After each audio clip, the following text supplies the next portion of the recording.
I want to talk real quick with Mark Hux.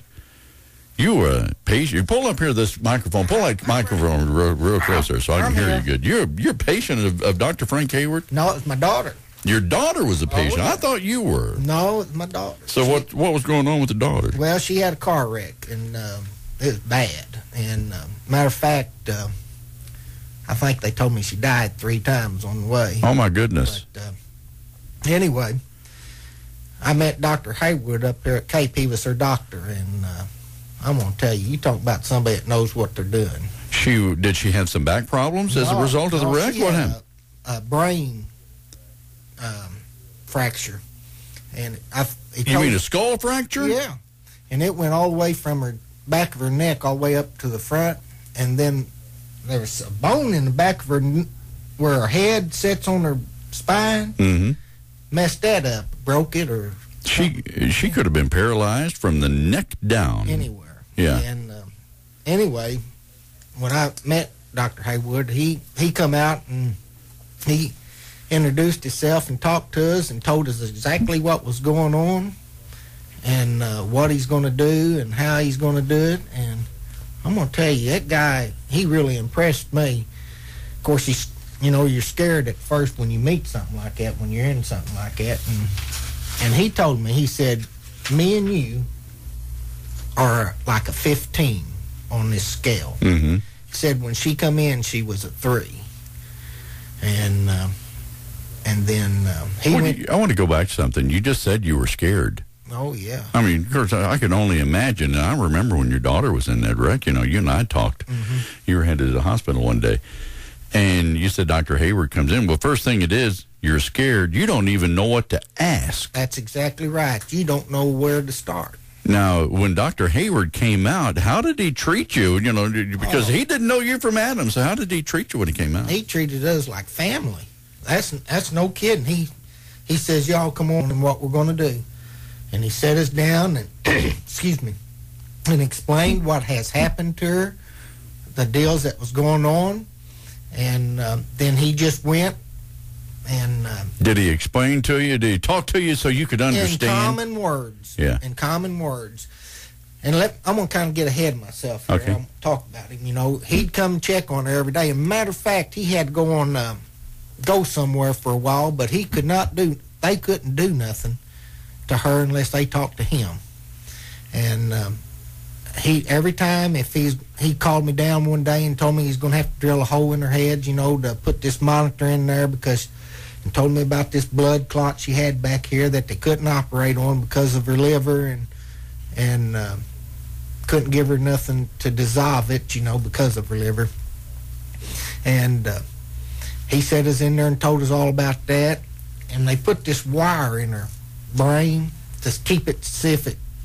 Pressure monitor. Right, exactly. See if her brain was swelling inside her skull. Keep it from swelling, and they kept her knocked out. He did good work with her. I mean, he kept her out and kept that brain from swelling. Every once in a while it would come up, but not much. But he'd explain, what I liked about him is that you can understand what he's talking about. You didn't have no problem understanding what was going on. And then when my daughter was getting ready to, where they moved her out of the ICU, he pulled me out to the side, and his exact words was, if that was my daughter, I'd tell you what I'd do. I'd take her up to this, I'm not going to mention the name, Sure. to this place up north. Mm-hmm. And he said, if it's my daughter, that's what I'd do. And I had no doubt where I was going to say. I had a lot of people say, well, you need to go over here. You need to go there. Yeah, you always get a lot of advice on what you need to do, I said, no. I said, Dr. Hayward said, go here. I believe this man. I know he knows what he's doing. He's a good Christian man. And God has blessed that guy. Let me ask you this. Blessed him. When, now, is your daughter still in the hospital? What's going on? Where's she now? I flew up there Wednesday and brought her home. Uh-huh. We brought her home Wednesday, and she's doing good. She's still got some problems, but that'll go with time. Have you had any follow-up calls or anything from Dr. Hayward just to see how, because you transported her to another hospital. Right. Dr. Hayward's still checking or anything? Oh, yeah, the nurses that work for Dr. Hayward, that's another thing. They're all good people there. they'd call and check, and matter of fact, she had to go back and see him. I think it was last week, I believe it was. She had to go back and see Dr. Hayward because she had that neck brace deal on, and she had to go back and see him. So I have, like I said, good people. I guess the nurse. You said the nurses treated you all good, and it's in spite of, of course, I know. If you ever meet Mark Hux, he's a different cut. He's like, okay, yeah, I like it right now. But all right, well, let's see. But they're a good bunch of people there, aren't they? Oh yes, they're fine. Matter of fact, one of the nurses that worked for Dr. Hayward went to school with my daughter. She was there all the time. At the hospital? Yeah, Amanda Massey. She was there. Well, she works for Dr. Hayward. You know what? I think I saw Amanda Saturday at the C106.1 Auto World Ultimate Outdoor Giveaway. Yeah, you probably did. Yeah, she was there. As a matter of fact, I got some pictures of her on my computer. Oh, is that right? Yeah, she said, what are you going to do with those pictures? She said, you better not. Give those to anybody. And I said, I'm not. I'm just going to post them on the internet. Oh yeah. She loved that. Yeah, that's right. I didn't think about her working. She went to school with your daughter. What's your daughter's first name? Jennifer. Jennifer. Okay. Yeah.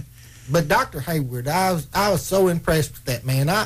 I recommend him for anybody. I tell you what, he's just a great person. He's just a great person.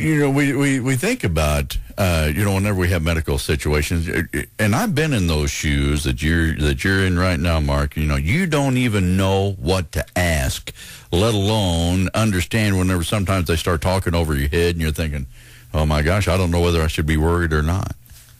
Another thing, they don't show no emotion, a lot of them. Yeah. There's a difference right there. What do you mean by that? What? Well, a lot of doctors just kind of cold-hearted. Yeah. Not Dr. Hayward. He's compassionate. I might not have said that about him. Yeah. Well, I don't know. I would rather have someone who's really compassionate. He is a really concerned doctor, and I tell you, I recommend it for anybody, and if I have any problems, that's where I'm going. And he's right over at Heartland Spine, right over there, real easy to get to over at St. Francis Medical Center. He's not exactly right. Yeah. How'd you meet him? How'd you get in touch with him? Was it just luck or what? I guess he was on call that day. Okay. And when they brought him in, once they brought her in, he was the one that received her. I got you. Right. And or either that or the emergency team guy went and got him. Gotcha. Called him in. So how's Jennifer's prognosis? The things are looking good. Doing good right now. She's walking, talking. We still got to get her some teeth. And she wears glasses that got the vision, so because of her eyes, but she's come a long way. She's done really good from dead to walking and talking. So well, and every day it's got to be a blessing every day to still have her, and amen. And you get every day's a progress, every day's a little victory, and you just keep going from here. The worst call I ever got was when they called me. I would imagine. I was standing out on the end of the field waiting for polypipe. And that's one of the worst calls I've ever had. Yeah, absolutely. Well, and the way they do it is not real good. No, it's cold. Yeah, it's like Mark, got bad news for you. Oh my gosh. Well, all right, but then when I get back to Dr. Hayward, being compassionate, when the first time you meet a doctor, especially after a situation like that, you're expecting the worst, and the last thing in the world, you want somebody who's just cold-hearted, just come out and just blurt things out like they don't even care. He didn't. Like I said, he set us down in a room and very soft-spoken and just really polite, and told us what was happening, what was going on, what they're going to do, and we're going to go from there. And he went to work, and all right. So you got a clean bill of health for Dr. Hayward, Dr. Frank Hayward. Then you'd recommend him to anybody. Anybody. All right. Listen, what he tells you, that's no smoke. Yeah.